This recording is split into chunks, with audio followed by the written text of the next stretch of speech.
Do you feel like life has chewed you up and spat you back out and you're just over the bullshit? Where you feel the winds of change are at your back. I call this the alchemy state, where you don't really know what's next. It's like this void, this unknown, where you sense that something has got to give, and at the same time you can no longer go back to what has been up until this point, who you were being, the circumstances that have guided you up until this point. It's like something must change. So if this is where you're at right now and you're ready to reinvent yourself, you have found yourself to the right video. In this video, I'm going to share what to look out for as you start to transition into this new state biologically, like what you can expect mentally, emotionally, physiologically. And the reason this is important is because that can absolutely self-sabotage you and prevent the change that you are seeking to create from actually coming to fruition and sticking for the long haul. I've personally reinvented myself massively a few times. My initial career from about 13 to 25 years old was as an actor in the film industry, and then I reinvented myself into a yoga teacher, now into a high performance educator. I do still teach meditation and yoga because I love it as my service-based business, but now I also have my online entrepreneurial ventures, my digital online course. That's redundant, digital online. My digital course, Zen High Performance Method. If you want to learn more about that, link is in the description. But for now, I know a thing or two about a thing or two when it comes to recreating yourself and getting your identity and nervous system on board so your mind doesn't call bullshit on the changes that you're making and your body isn't completely in resistance to the changes that you're trying to take into effect as well. On this channel, I'm going to talk about intuition a lot. Really, I called it intuition, the sixth sense, but the difference between this sixth intuition and the other five senses of touch, taste, sight, smell, and sound is that unless you have blindness or deafness, most of us are going to hear the same sound if it is present. We're going to see the same things. Oh, the sky is blue, the trees are green, etc. Unless you're congested, we're going to pick up the same scent in the air, so on and so forth. Where the intuition hits different though is it'll be different between you, between myself, between everybody else around us. Our intuition speaks to us in ways that are guiding us, orienting us like a north star to the direction of our highest self. It's merging our personal will with, say, divine will, or whatever you want to call it. The thing with intuition is that you can try to resist all you want, but it's only going to start going from a whisper to a nag to a full-fledged internal shake, where the universe is going to present you with lessons, people, obstacles, opportunities. If you continue to resist, it's either going to smack you upside the head, blindsiding you, or you're going to heed the call and change your life into the most miraculous thing that you've experienced yet to date. For change to start to take an effect, we must tune into our intuition, listen, the head thinks but the heart knows, and heed the call. It's not always going to happen instantaneously. Sometimes it might take months. It could even take years. Between acting and my yoga career, I floundered for about 1.5 years teaching women's kickboxing fitness. I didn't love it. I did that for about 8 months. And then one of my members that I was training in the kickboxing circuit, she and I got to talking about yoga. I said that I had done yoga a few years prior, but I fell out of it. A local yoga studio was having a group on for a month, and I'm like, all right, I'll check it out. I fell back in love with it, and what do you know? They were hosting a yoga teacher training. I signed up for the training, and the rest is history. I just kicked off my 9th year at the start of 2024 this year. So now I'm approaching 3/4 of the way through my acting career as long as I've been teaching yoga, which is pretty wild. Next, you're gonna have to really own that this change is taking hold. I recall it took me probably a solid 3 or 4 months back when I realized I no longer wanted to pursue acting as a career choice and I wanted to do something different. It took me a few months to actually be able to own that fully and communicate that to myself, friends and family, my agent. And once I was able to express what was inside on the outside, that really started to get things moving so I could now explore other options for my life. I was having a bit of an identity crisis at 25 when I moved on from the film industry. I remember thinking to myself and saying aloud, if I'm not Kinga who acts, who am I? What am I? What do I do? And the beautiful and peculiar thing about my yoga teacher training is that I learned, as part of yogic philosophy, this value of what's called aparigraha, which is non-grasping, non-clinging to things, including our identity. And so when we hold on so tightly to what we do, our status, our title, our accolades, and we decide that it's no longer serving us, we feel broken, we feel bare, we feel lost, we feel sad, we feel like something's been taken away from us. But the interesting thing is that that's not true. As Jim Rohn has said, you're not a tree. You can move. And so the idea of being able to reinvent yourself into anything you damn well please is actually really exciting, just as much as it can feel fearful, but it's just a mental reframe. All it is a mindset shift from going from feeling anxious and scared to feeling excited about all the new possibilities that await you in the unknown, the void, the quantum field, which we'll talk about in other videos, but that is not for today. You're then gonna have to pause, explore, be messy, try and experiment new things. I was so obsessed with acting and it gave me such purpose and such a liveliness that in amongst the hardest moments, it allowed me to be pulled forward by my dream. So then I wondered to myself, what could I do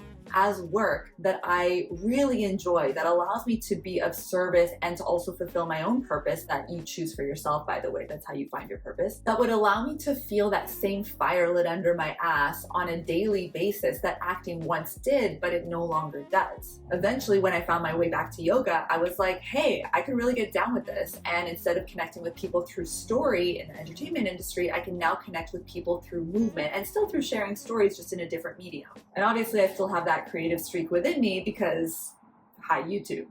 In line with this philosophy of not clinging and non-grasping, you'll then have to choose to let go and free yourself from this past story, this past identity that, yes, shaped you so much into who you are, but this is not going to be conducive into this next level of self. We all have to release the old in order to become someone new. As you summon up the courage and the bravery to start this new journey, you cannot, and hear me so loud and clear on this, you cannot get caught up in how old you are, what people will think of you, or how people might judge you. Because newsflash, people will have an opinion. They're gonna say some bullshit that's gonna piss you off. They're going to try to keep you small and fearful because of their own self-limiting beliefs and their own self-imposed limitations and glass ceilings. And even with their best intentions, well, as the saying goes, the road to hell is paved with good intentions. So quite frankly, you just gotta say, hey, I don't wanna hear it, and follow that intuition. It knows the way. You also cannot get caught up in how long you've been doing your previous career, because life is meant to be lived and there's no guarantees in life. One of the top regrets of the dying is that they had wished they'd had the courage to live a life that was true to themselves. And so being able to shed this layer of a past self and step into the newness, the freshness, the exhilaration of who this next level of you is calling you towards embodying, like, fuck yeah, that's what I'm talking about. That is what you need to lean into. Don't get caught up on this concept of time, how long you've been doing your previous career beforehand, how long it might take you to execute and fulfill this next segment of your life moving forward. Because newsflash, the time is going to pass anyways, whether you change or whether you don't change. So you may as well start taking the steps forward toward creating the life that you see for yourself now. Next, if you're not growing, you're dying, and stagnancy is the worst feeling in the world. Another thing to keep in mind that is really critical so you avoid self-sabotage is not getting hung up on not knowing all the steps or having the whole way, the whole path toward achievement of the final culmination of your goal, of your vision in view already. You're not going to know. This is the initiation. You're going to feel lost, you're going to feel confused, but if you have at least that, what the fuck is that word? Kindling? Like a spark? I think kindling? What the hell is it called? I think it's kindling. We're just gonna go with that. That will be enough to fan that into a larger flame. As Rumi says, as you walk on the way appears. You don't need to see the whole yellow brick road. One foot in front of the other, one at a time, and as you take that next step forward, the next right course of action literally presents itself. It's wild how it happens, but I promise you this is how it works. Now this might surprise you, but something that has been instrumental, and I couldn't have made the major changes in the last 6 years without this practice, is meditation. As we're in our external environment, we see and are hyper aware of all that's wrong.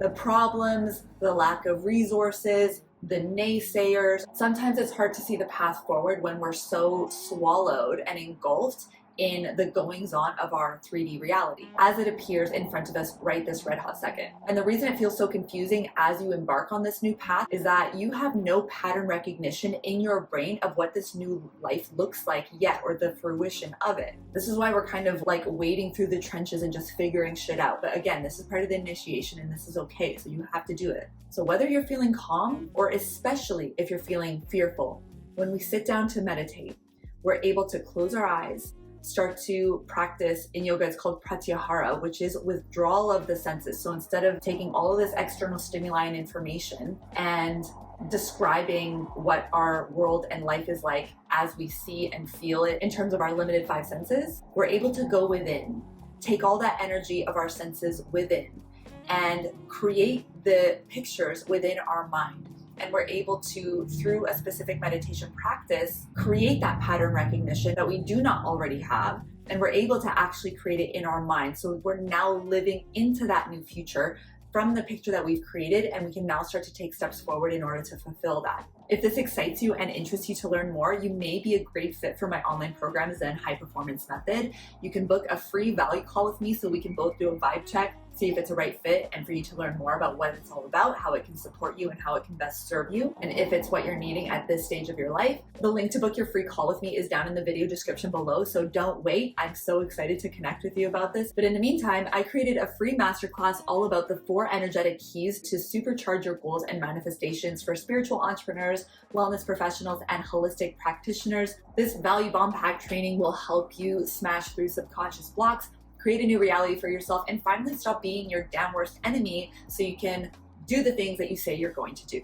The link to your free download is also in the video description below. But for now, my friend, this brings us to a close in this first video, relaunching my YouTube channel. Thank you so much for being here. I would love to know, what is the biggest thing holding you back from reinventing yourself and really becoming the type of person who would have, do, and be that which you envision for yourself? Let me know in the comments. I know this is going to resonate with people. And by you having the courage to share your inner truth, you never know who's going to read it and maybe be inspired to make a change in their own life as well. One last thing before you go. All right. I want to share with you my favorite quote ever, and I have this quote taped to my laptop, and so I would like to share it with you in hopes of it inspiring you. I first came across this quote in 2011, back in my acting days when I was getting my diploma in film, TV, and voiceover. Does it help me now? I hope so. But the quote goes, "Until one is committed, there is hesitancy, the chance to draw back, always ineffectiveness. Concerning all active initiative and creation, there is one elementary truth, the ignorance of which kills countless ideas and splendid plans, that the moment one definitely commits oneself, then providence moves too. All sorts of things occur to help one that would never otherwise have occurred. A whole stream of events issues from the decision, raising in one's favor all manner of unforeseen incidents, meetings, and material assistance, which no man could have dreamt would come his way." By W.H. Murray from the Scottish Himalayan Expedition. With that, I'll sign off and I'll see you in the next one.